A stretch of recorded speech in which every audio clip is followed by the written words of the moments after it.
Selamat pagi, selamat hari Minggu, adik-adik sekolah Minggu. Gimana kabarnya?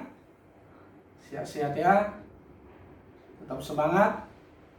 Kita akan mendengarkan firman Tuhan. Sebelumnya, mari ambil sikap masing-masing untuk sikap berdoa. Kita berdoa. Damai sejahtera Allah yang melampaui segala akal, itulah kiranya yang memelihara hati dan hidup saudara-saudara dalam Kristus Yesus Tuhan kita. Amin. Adik-adik sekolah Minggu, firman Tuhan pada hari ini, Minggu pagi ini, terambil dari kitab 1 Samuel pasal 17, mulai dari ayat 40 sampai ayatnya yang ke-50.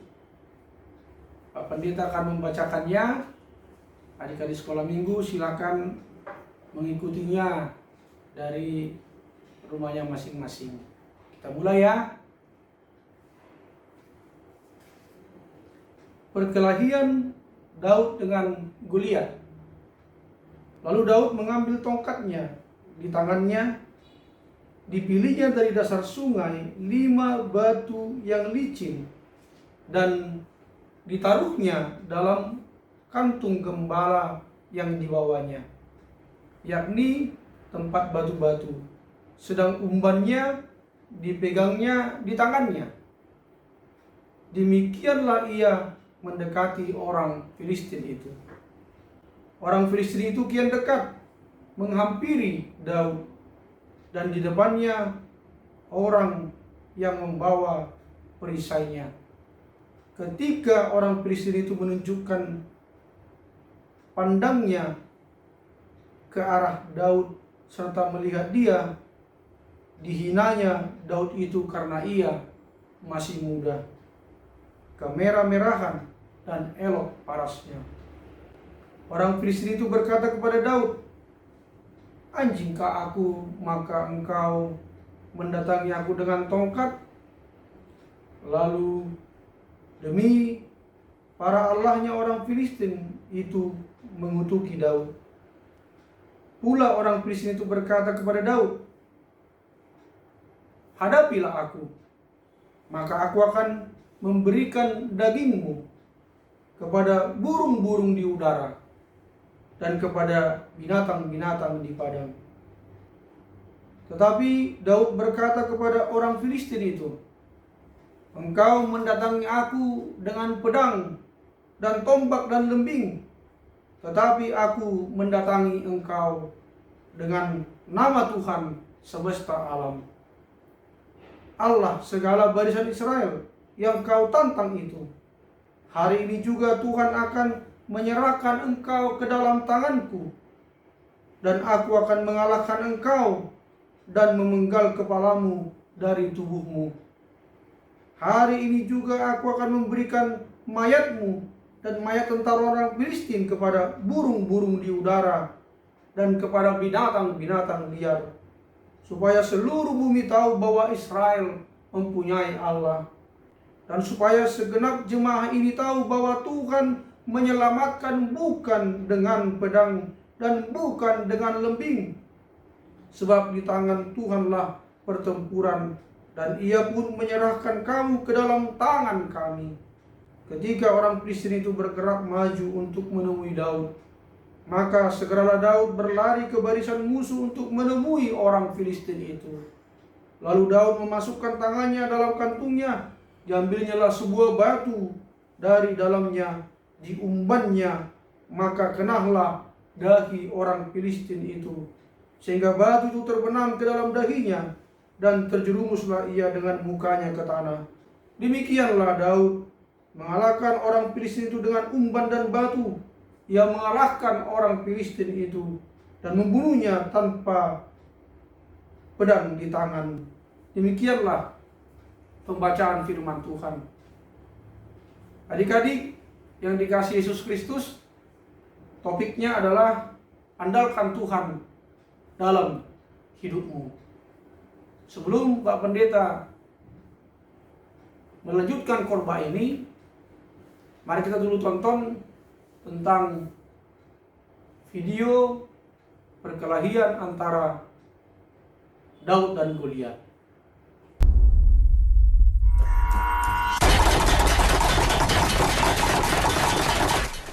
To secure the promised land, the Israelites must defeat the Philistines.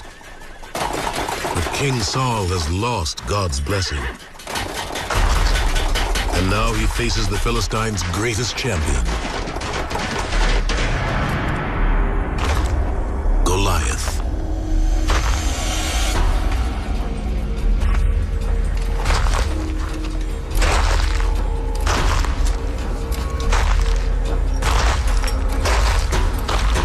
Will one of you fight me?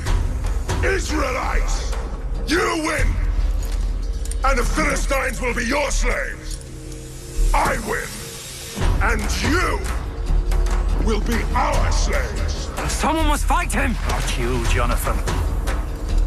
The warrior who defeats him will be a rich man! Not one man in Israel! Not one of God's people!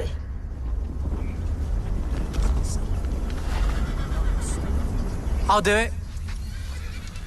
David, you're no soldier, you're a shepherd. Yes, a shepherd. As I protect my sheep, God will protect me. Where is your faith? Where is your God? I will kill him. You'll need this.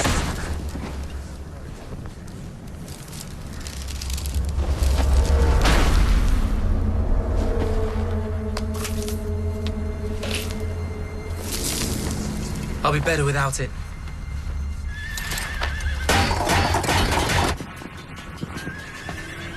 Yea, though I walk in the valley of the shadow of death, I fear no evil. You are with me. Thy rod and staff, they comfort me.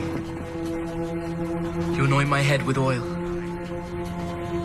My cup overflows. Surely goodness and mercy shall follow me all the days of my life.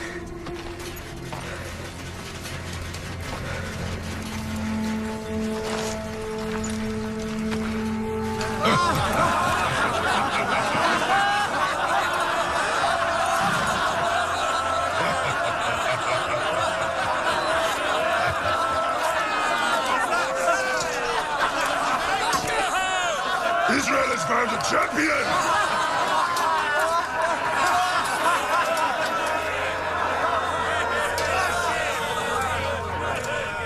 Don't waste my time, little boy. You're too young to die.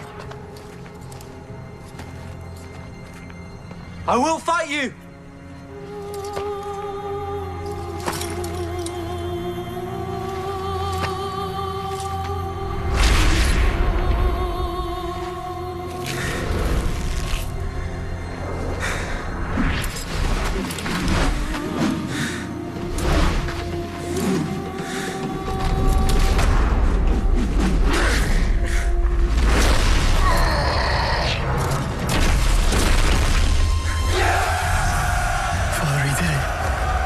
David did it.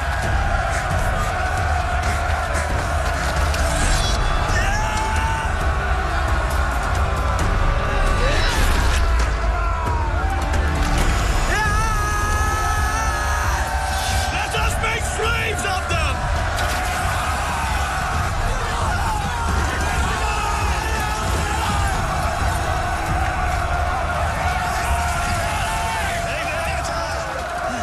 My wolf and shepherd's called him. You saved my kingdom, my shepherd warrior!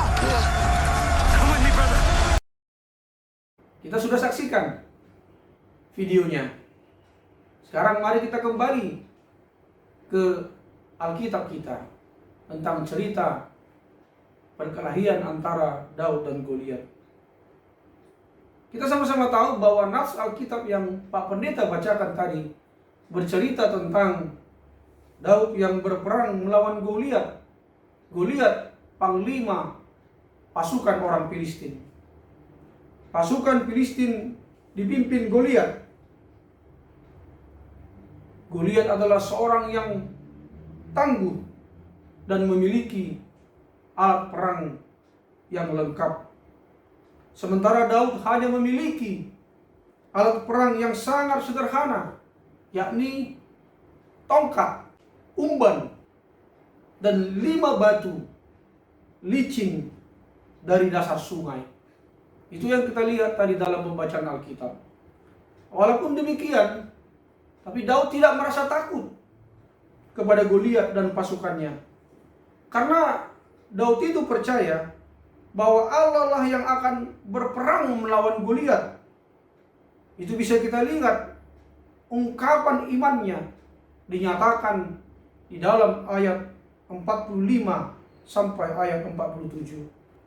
Di ayat 45, Daud mengatakan bahwa ia mendatangi Goliat dengan nama Tuhan semesta alam. Lalu kita lihat di ayat 46, Daud mengatakan, hari ini juga Tuhan menyerahkan engkau ke dalam tanganku. Dan kemudian di ayat 47, ungkapan iman Daud itu mengatakan, Tuhanlah yang menyerahkan Goliat dan pasukannya ke dalam tangan bangsa Israel. Adik-adik sekolah minggu, dan ketika Goliat orang Filistin itu bergerak maju untuk menemui Daud, maka segeralah Daud berlari ke barisan musuh untuk menemui orang Filistin itu. Diambilnyalah sebuah batu dari kantungnya, diumbannya, maka kenalah dahi Goliat, sehingga batu itu terbenam ke dalam dahinya, dan terjerumuslah ia dengan mukanya ke tanah. Demikianlah Daud mengalahkan orang Filistin itu, lalu membunuhnya. Adik-adik sekolah minggu Gepesto yang saya sayangi, bagaimana seorang Daud itu bisa mengalahkan Goliat yang begitu besar itu? Kita melihat tadi bahwa yang pertama, Daud itu memiliki keberanian. Yang kedua, Daud memiliki keyakinan yang tidak tergoyahkan. Yang ketiga, Daud punya kemampuan. Daud mempersiapkan dirinya dengan baik. Ketika Saul meragukannya, Daud berkata, dia bisa menghadapi beruang dan singa. Yang keempat, Daud mengandalkan Tuhan, sehingga Tuhan itu bersama dengan Daud. Tuhan menyertai dan menemani Daud. Ini adalah faktor yang terpenting dan terutama atas kemenangan Daud. Sebab percuma kita memiliki keberanian, memiliki keyakinan yang kokoh, percuma kita memiliki kemampuan bila kita tidak mengandalkan Tuhan. Lalu yang kelima, kita lihat tadi dalam firman ini, Daud itu mengembalikan hormat dan kemuliaan bagi nama Tuhan saja. Karena Daud meyakini bahwa keberhasilan yang dia raih itu berasal daripada Tuhan. Adik-adik sekolah minggu, lewat firman Tuhan ini, apa yang mau kita katakan? Kita belajar yang pertama, bahwa setiap orang, termasuk adik-adik sekolah minggu juga, pasti akan menghadapi apa yang namanya masalah, tantangan, dan ujian. Dari Daud tadi kita belajar supaya jangan takut, tetapi harus berani menghadapi masalah, menghadapi tantangan, menghadapi ujian. Caranya bagaimana? Caranya adalah kita harus belajar. Kita harus mau melatih diri dengan berbagai kemampuan, berbagai keahlian, bahkan berbagai keterampilan. Misalkan kita bisa mengikuti les, kita bisa mengikuti kursus dan latihan dalam bidang tertentu sesuai dengan minatmu ataupun bakatmu masing-masing. Lalu kita juga harus rajin berdoa, rajin bekerja, dan mengandalkan Tuhan serta tidak sombong. Itu yang pertama yang mau kita pelajari. Yang kedua, musuh yang kita hadapi sekarang bukanlah seperti peperangan antara Daud dan Goliat. Bangsa yang satu berperang dengan bangsa yang lain.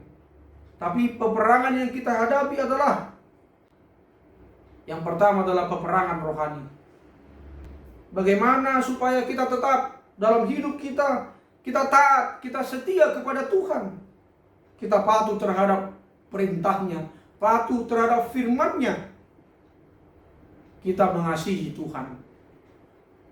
Jadi adik-adik jangan mau tergoda, jangan mau terbujuk rayuan iblis sehingga berbuat dosa dan kejahatan.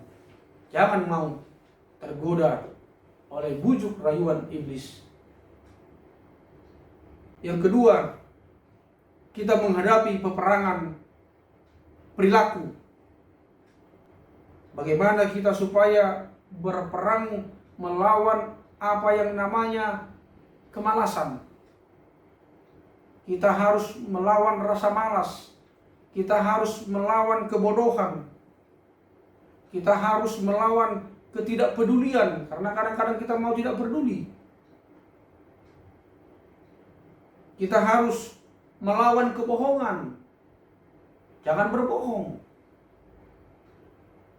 Kalau kamu ketahuan berbohong sekali, nanti orang akan sulit percaya kepadamu. Jadi kita harus melawan kebodohan, melawan ketidakdisiplinan. Harus disiplin. Kapan makan, kapan tidur, kapan bermain. Jadi kita harus disiplin. Kita harus berperang, mengalahkan diri sendiri. Karena kadang-kadang kita mau menang sendiri saja. Kita hanya mau memperhatikan kepentingan diri sendiri saja. Kita harus melawan ketidakadilan, melawan ketidakbenaran, dan lain-lain sebagainya.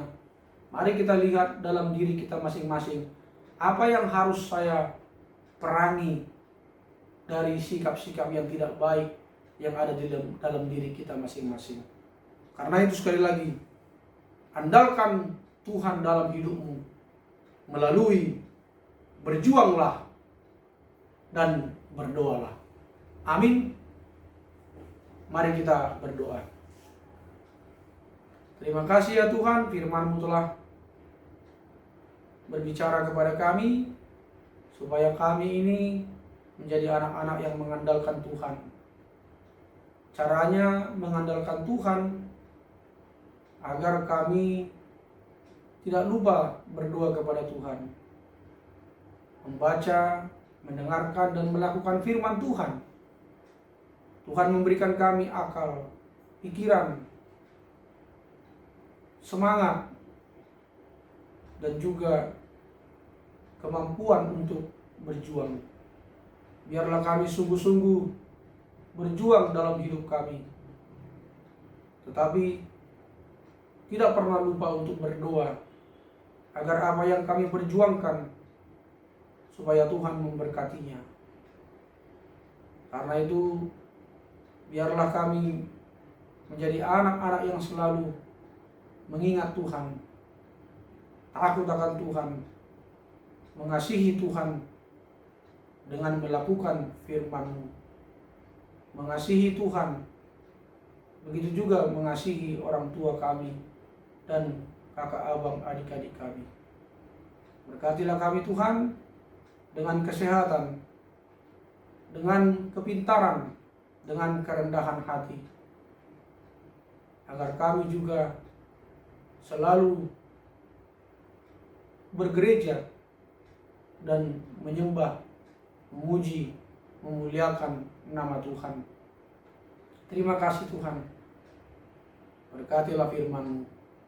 Berkatilah orang tua anak-anak sekolah minggu Agape Stoyo, dan juga opungnya. Begitu juga dengan guru-guru sekolah minggu dan pelayannya. Berkatilah mereka semua, jagai dan peliharalah, berikan kekuatan kesehatan, semangat dan sukacita. Dan kiranya Engkau yang memelihara dan mencukupkan segala kebutuhan mereka, baik jasmani dan rohani. Terima kasih ya Tuhan, terima kasih. Mari kita bersama-sama mengucapkan doa Bapa kami yang di surga. Bapa kami yang di surga, dikuduskanlah namamu, datanglah kerajaan-Mu, jadilah kehendak-Mu di bumi seperti di surga. Berikanlah kami pada hari ini makanan kami yang secukupnya, dan ampunilah kami akan kesalahan kami, seperti kami juga telah mengampuni orang yang bersalah kepada kami.